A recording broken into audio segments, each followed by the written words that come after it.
네, 이 시간 같이 한번 영상 하나 같이 보고 말씀 전하도록 하겠습니다. 네, 옆에 분에게 고백하겠습니다. 호산나 고백하겠습니다. 예, 저는 결혼하고 처가살이를 했습니다. 처가살이는 뭐냐면 이런 겁니다. 건서방 돈 있냐? 없습니다. 모아놓은 거 있냐? 없습니다. 집 있냐? 없습니다. 뭐가 있냐? 아무것도 없습니다. 집에 들어와. 이게 처가살입니다. 처가살 제 부산에서 2년 했고요. 와이프는 포항에 있는데 1년 동안은 혼자 장인 장모님과 좋은 시간을 보냈습니다. 저는 괜찮았습니다. 장인 장모님이 많이 불편해 보이셨습니다.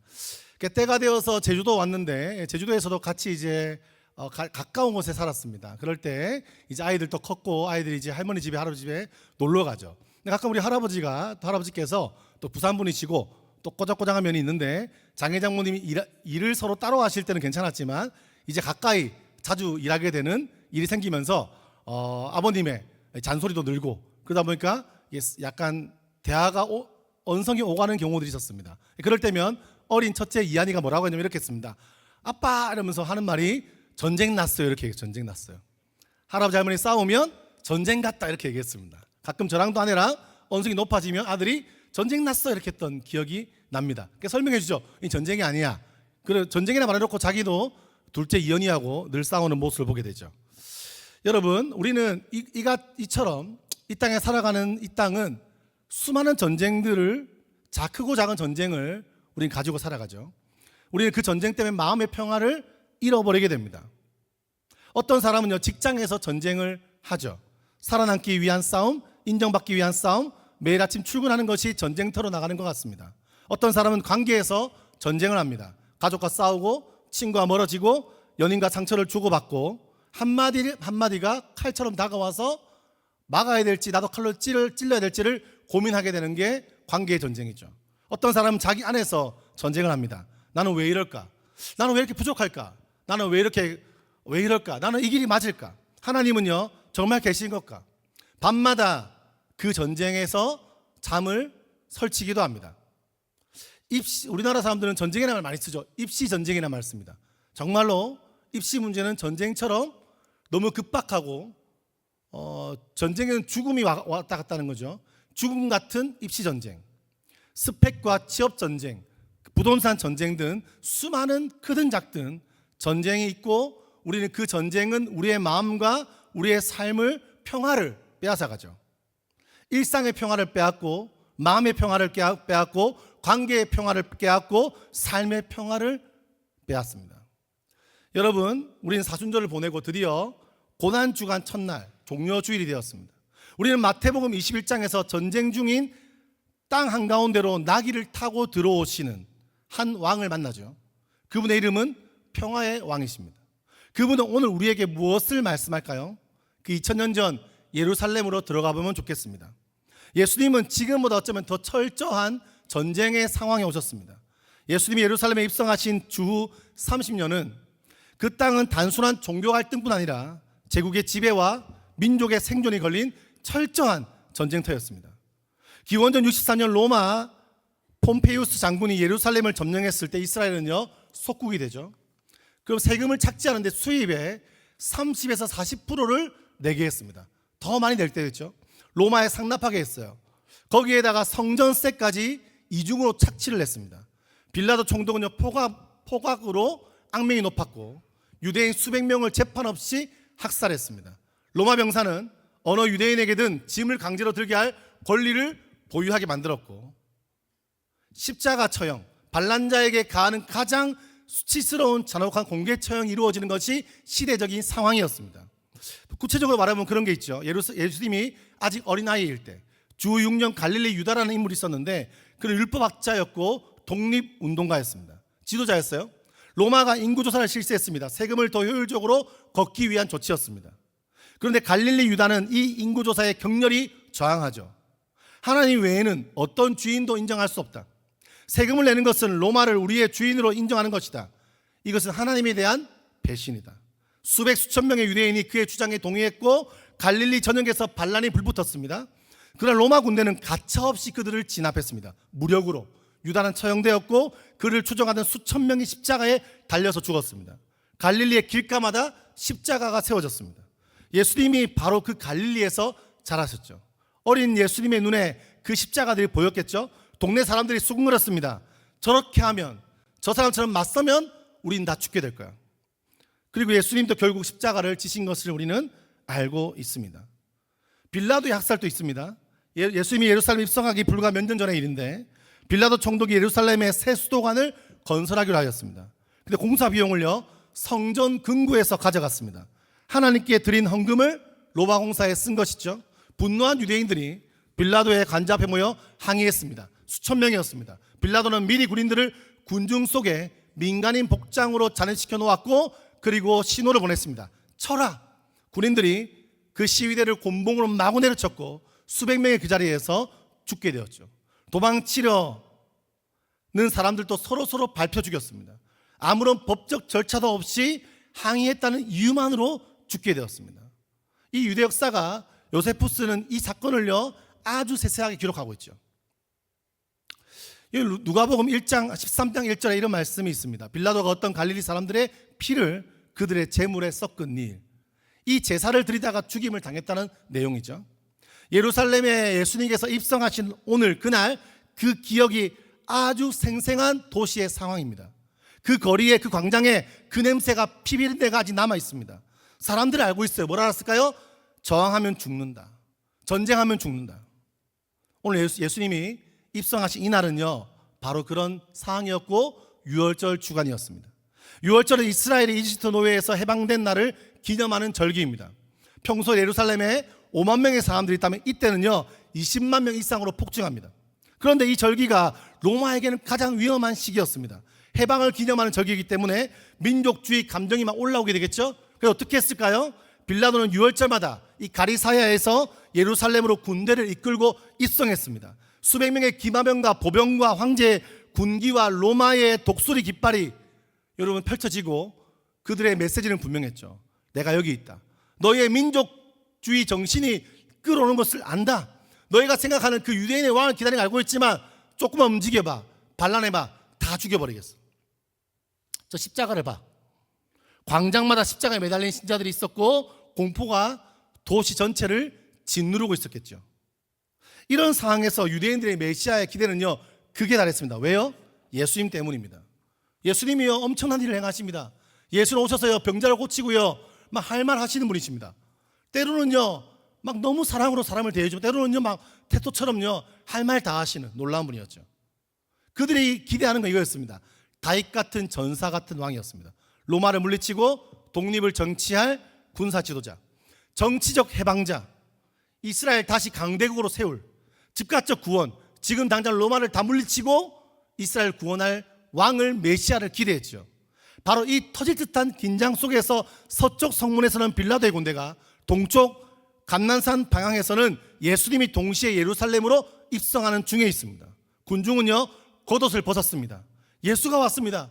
종려간지를 막 흔들기 시작합니다. 그리고 뭐라고 하죠? 아까 찬양했던 호산나 다윗의 자손 예수여, 호산나 호산나 호산나, 우리를 구원해달라는 말입니다. 호산나 나를 구원하소서라고 외쳤습니다. 그들은요 전사, 우리를 구원할 왕이 있다고 기대했습니다. 근데 그 왕이요 백마를 타고 오는 것이 아니라 뭘 타고 왔죠? 나귀를 타고 옵니다. 군마가 아니라 어린 나귀 새끼를 타고 입성하고 있습니다. 이것은 단순한 예수님의 우연이 아니죠. 성경에 나와 있는 성취를 예수님께서 보여주는 것이죠. 이 공포가 짓누르는 이 도시로 유월절 아침 두 개의 행렬이 동시에 움직이고 있습니다.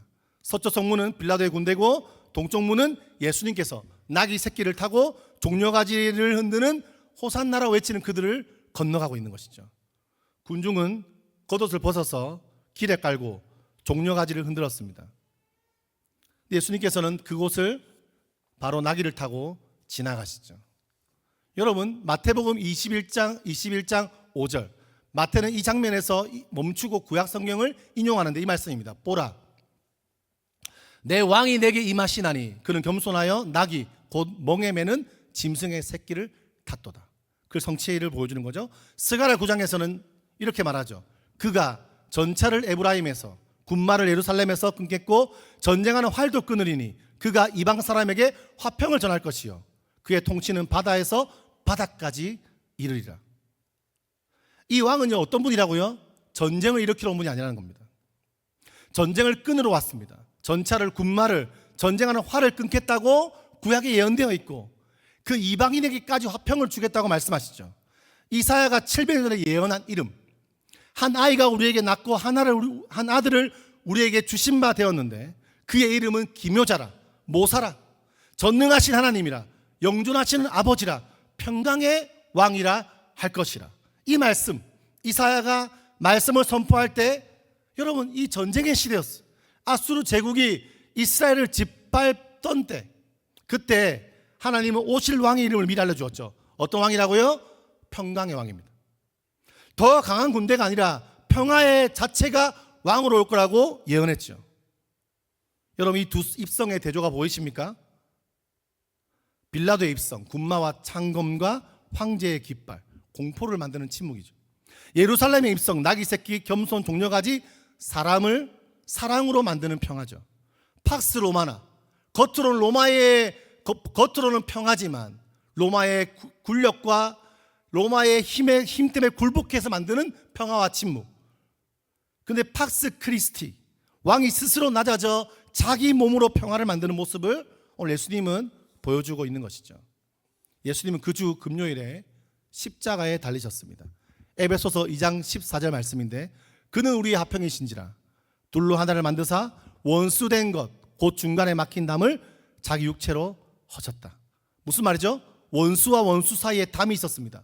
예수님은요 그 담 사이에 자기 몸을 세우셨고 자기 몸이 담이 되어 허물어짐으로 세상에 어떤 전쟁도 만들지 못한 진짜 평화를 누가 만드셨다? 십자가로 만드셨다는 것이죠. 군중은 히브리어로 호산나, 야사나, 지금 구원하소서, 맞는 말이었습니다. 근데 그들이 말하는 구원과 주님의 구원 방식이 달랐습니다. 그들 로마로부터 즉각적이고 정치적 해방을 원했지만 예수님은 그 방식대로 움직이지 않습니다. 닷새 후에 그 외침은 뭘로 바뀝니까? 십자가에 못 박으소서로 바뀌게 되죠. 우리 비슷하죠? 주님 이 상황을 해결해 주십시오. 이걸 문제를 해결해 달라고 고백합니다. 맞는 기도입니다. 근데 원하는 방식대로 이루어지지 않을 때 우리의 생각과 마음은 바뀔 때가 있습니다. 요한복음 14장 27절 말씀에 평안을 너에게 끼치노니 곧 나의 평안을 너에게 주노라. 내가 너희에게 주는 것은 세상이 주는 것과 같이 아니하리라. 너희 마음에 근심하지도 두려워하지도 말라. 세상이 주는 것과 같지 않은 평화, 그것은요 상황이 해결될 때 오는 평화가 아니라는 거죠. 상황이 해결되지 않았는데도 그 가운데 누리는 평화를 말하고 있습니다. 나귀를 타고 공포가 짓누르는 예루살렘으로 들어가시던 예수의 얼굴에 여러분 두려움이 있었을까요? 없었을까요?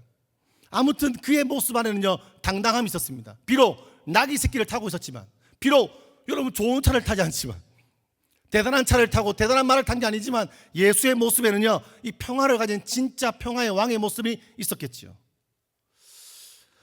여러분 우리는요 취업의 전쟁 앞에서 결과보다 먼저 신뢰를 가지는 것이 어쩌면 평화의 시작입니다.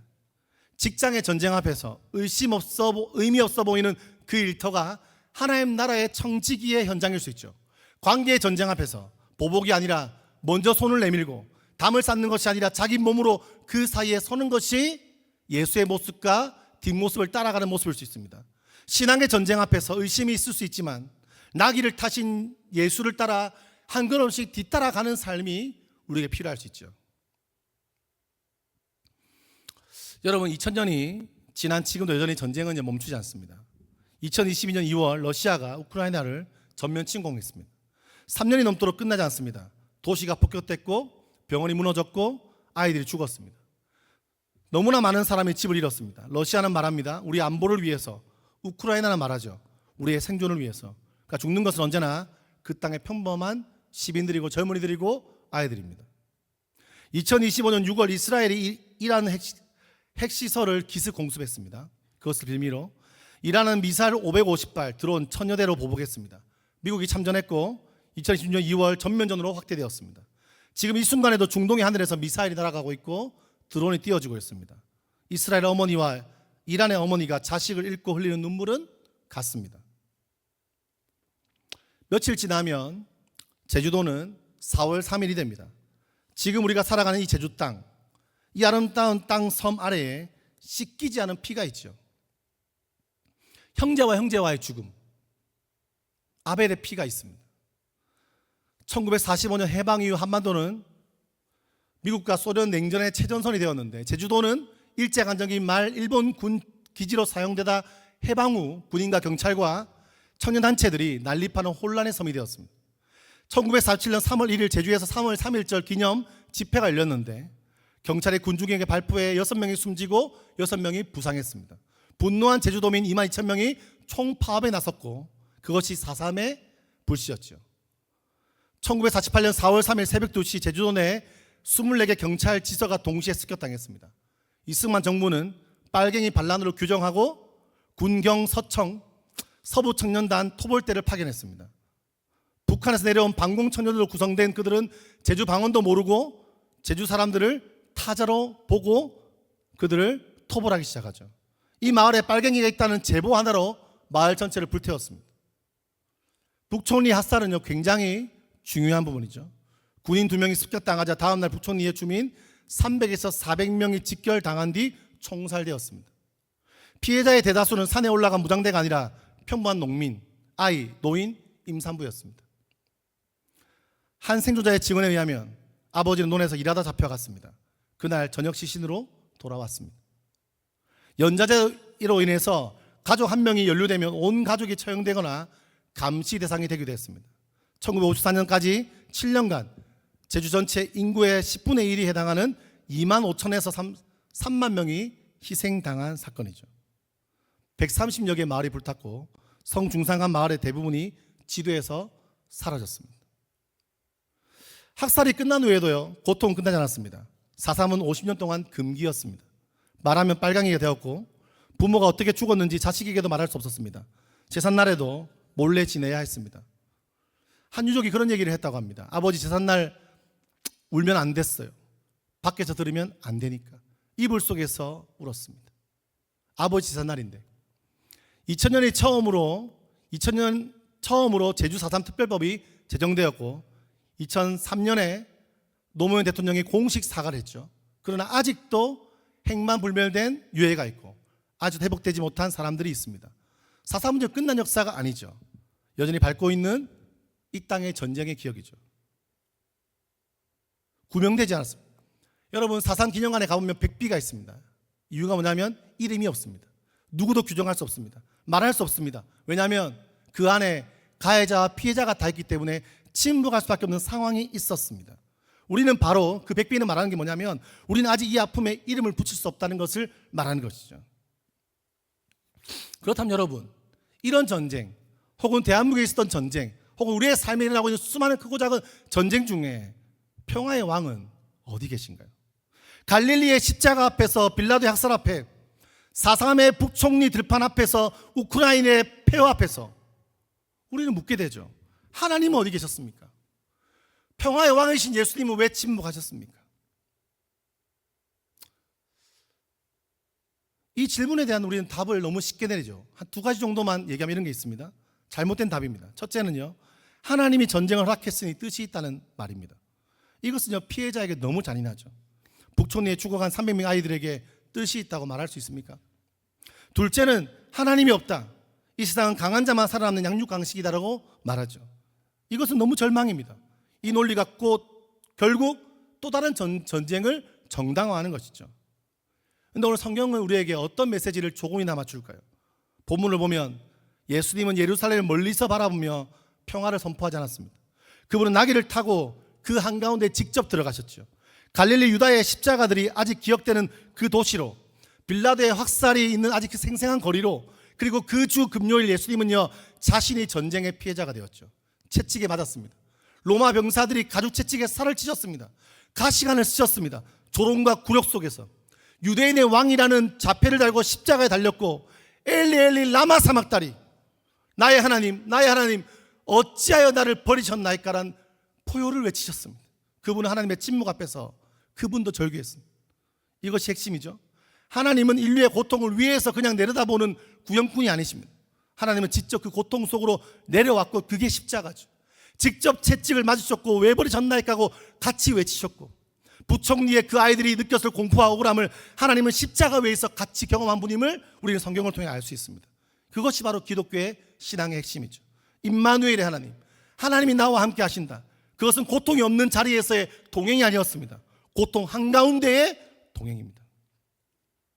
여전히 우리는 질문할 수 있죠. 왜 전쟁은 멈추지 않습니까? 그 답은 우리는 다 알 수 없습니다. 한 가지는 알 수 있습니다. 예수의 십자가는 전쟁의 끝이 어디에 있는지를 보여주죠. 죽음으로 끝나는 것이 아니라 부활이 있습니다. 금요일의 어둠이 일요일의 빛으로 바뀝니다. 하나님은 전쟁을 방관하지 않습니다. 그 한가운데서 피해자와 함께 우시고 동시에 그 역사를 부활의 방향으로 이끌어 가십니다. 그 아픔과 절망 속에 주님은 동참하십니다. 여러분, 미디어가 발달하고 SNS가 발달되면서 우리는 이 땅이라고 수많은 문제와 아픔과 전쟁과 고난, 기아와 가난을 보고 지나가지만 스크롤 한 불로 지나가 버리는 우리의 모습에 때로는 절망할 때가 있죠. 어떻게 이렇게 그들의 아픔과 어려움을 아무렇지 않게 삶을 이렇게 살아가고 있을까? 어떻게 이 맛있는 걸 그냥 아무렇지 않게 먹을 수 있을까라는 고민할 때가 있습니까? 세상이 이렇게 좀 그런 시대가 돼버렸죠. 세상은 말하죠. 더 강한 무기로 평화를 만들 수 있다. 그냥 부셔버립니다. 그러나 저 평화의 왕은 말씀합니다. 나의 겸손과 십자가가 세상의 모든 전쟁보다 강하다. 요한계시록 21장에 약속하죠. 모든 눈물을 닦아줄 것이니 다시는 사망이 없겠고 애통하는 것이나 곡하는 것이나 아픈 것이 다시 있지 않다. 러시아 어머니의 눈물도, 이란 아이의 눈물도, 사삼 유족의 눈물도, 여러분의 아픔도, 우리의 고통도, 우리 크고 가는 전쟁 중에 있는 여러분의 상처도 하나님이 친히 닦아주실 날이 저는 온다고 믿습니다. 우리 인생 그렇지 않습니까? 매일매일 많은 일들이 쏟아지죠. 아침에 눈을 뜨면 벌써 밀려옵니다. 카톡의 알림과 처리 못한 일과 해결되지 않은 과제와 끝이 보이지 않는 걱정과 그 수많은 받은 상처의 아픔 속에서 고립되고 작은 전쟁이 우리를 힘들게 합니다. 취준생은요, 오늘 또 자기 소개서 앞에 싸우고, 직장에는 오늘도 버티며 하루를 넘기기도 하고, 결혼 앞에 선 청년은 오늘도 이게 맞는 것까를 되묻기도 하고, 신앙이 흔들리는 사람은 오늘도 그 질문을 안고 잠자리에 들기도 합니다. 하지만 오늘 우리가 만난 이 평화의 왕은 우리에게 이렇게 말씀하시죠. 나도 그 눈물을 알고 있다. 나도 그 무게를 알고 있다. 나도 겟세마네에서 땀이 핏방울이 되도록 기도했고, 나도 십자가 위에서 외쳤다. 나를 왜 버리셨을까? 그분은 저 위에서 우리의 고통을 내다보는 분이 아니고 고통 한가운데로 직접 내려오신 분이죠. 나귀를 타고 전쟁터로 갔듯이 그분은 오늘 우리에게 작은 전쟁터 안으로 들어오십니다. 여러분, 요한계시록의 이 말씀이 우리의 말씀인 줄 믿습니다. 여러분, 그렇다고 우리는 그 눈물을 나는 우리는 어떻게 살아야 될까요? 그분이 우리의 고통 한가운데 내려오셨어요. 어떻게 해죠? 우리도 누군가의 고통 가운데로 들어가야 됩니다. 그것이 예수를 따르는 삶이죠. 우리는 살아가면서 어느 순간 강자의 자리에 서게 됩니다. 경력이 쌓이면 후배 앞에서 강자가 되죠. 신앙이 깊어지면 새신자 앞에서 강자가 됩니다. 조금 더 잘 되면 어려운 친구 앞에서 강자가 되죠. 그 자리에서 우리가 어떻게 행동하느냐가 우리가 어떤 나라의 시민인지를 알게 하죠. 세상 왕국의 시민은 강해지면 군림합니다. 빌라도가 그랬습니다. 힘이 생기면 그 힘으로 눌렀습니다. 하나님 나라의 시민은 강해지면요 더 낮아지는 것입니다. 나귀를 타신 왕이 그랬고, 하늘의 모든 권세를 가지신 그분이 나귀 새끼를 타고 십자가로 가셨습니다. 여러분, 은근히 무시하는 말투, 그 말투 속에 있는 우월감, 내가 더 낫다는 것을 드러내고 싶은 마음, 그것이 세상 왕국의 논리가 우리 안에 작동하고 있는 것을 내려놓으시고, 여러분이 강자가 되었을 때 약자를 하대하고 그들을 짓밟는 사람이 되면 여러분 안 되죠. 나에게 부족해 보이는 사람을 무시하는 자리에 서면 안 됩니다. 고난 주간을 어떻게 한 주를 보낼까요? 미디어를 끊고 맛있는 것을 안 먹고 금식을 하면 될까요? 여러분, 금식하는 것으로 한 주 한 번 그런 것으로 퉁치지 맙시다. 고난 주간을 바르게 보내는 것은 우리가 이 땅에서 평화의 삶을 살아가는 겁니다. 평화롭지 않은 세상을 바라보면서 아파하는 겁니다. 같이 고난에 동참하는 겁니다. 세계는 지금 평화를 말하면서 전쟁을 선택하고 있고, 강한 자가 약한 자를 지배하는 것이 당연한 시대고, 이기는 자가 옳은 자가 되는 시대, 그리고 그 논리는 어느새 우리 일상 속으로 스며들어 있는데, 이 수많은 전쟁이 우리에게 가깝게 다가오는데 걱정하는 척 말하지만 실제로는 상대방을 깎아내리고, 기도 제목의 이름으로 포장되지만 나쁜 의도를 품고 있고, 누군가를 이기려고 하는 과한 경쟁심과 형제 자매 간의 질투와 서로를 헛들고 흠대려하는 관계 고리와 강해졌다고 약한 자를 은근히 무시하고 공동체를 서서히 갉아먹는 불신과 분열을 끊어야 됩니다. 평화를 만들어야 됩니다. 여러분, 그것도 전쟁이기 때문에 이 땅에 살아가는 수많은 전쟁 가운데 나아가서 우리도 평화의 사도로 믿음의 삶으로 전쟁의 고리를 끊어내는 것이 고난주간에 기억해야 될 일입니다. 뒤에서 오가는 말에 사슬을 끊고 경쟁의 논리를 내려놓고 강해질수록 더 낮아지는 자리에 서고 먼저 손을 내밀고 먼저 말을 건네고 먼저 용서하고 이 시대의 폭력 앞에서 침묵하지 않고 약자의 편에 서고 평화의 편에 서는 것이 그리스도에게 말씀하시는 하나님의 방식이고 하나님의 말씀입니다. 그렇게 하면 오해를 받을 수 있습니다. 약해 보인다는 말을 들을 수 있습니다. 미치겠습니다. 막 뒤에서 막 말하는 소리를 들리는데 그거 참기가 쉽지 않을 겁니다. 강자의 논리에 저항하면 순진하다는 말 들을 수 있습니다. 먼저 손을 내미다가 거절당할 수 있습니다. 용서하려 했는데 바보 소리 들을 수 있습니다. 근데 여러분 기억하십시오. 예수도 바로 그런 오해를 받았습니다. 나귀를 타고 입성했을 때 군중은 오해했죠. 십자가를 지었을 때 제자들은 오해했습니다. 세상은 그것을 실패라고 이야기했습니다. 근데 골로새서 1장 24절 말씀은 의미 있죠. 나는 이제 너희를 위하여 받는 괴로움을 기뻐하고 그리스도의 남은 고난을 그의 몸된 교회를 위하여 내 육체에 채운다.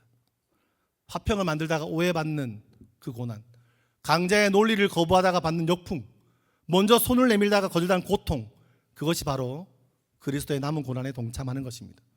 형벌이 아니고 동참이고 영광이 되죠. 그것이 바로 예수의 길이고 십자가의 길임을 믿습니다.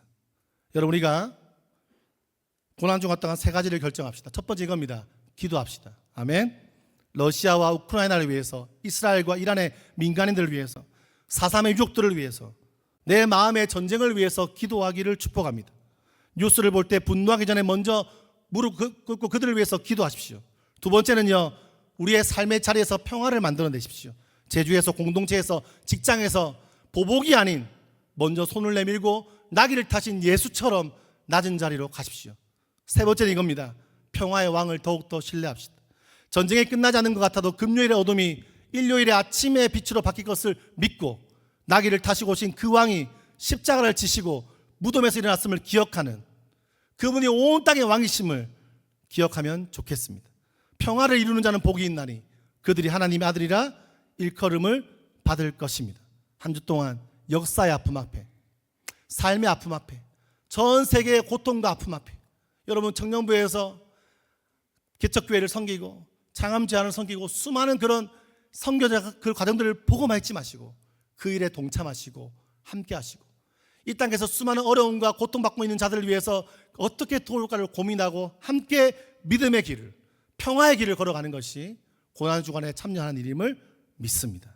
함께 고통받고 그 죽었다가 함께 부활하는 우리가 되기를 소망합니다. 함께 그 주님을 찬양합시다. 자리에 다리를 하시겠습니다.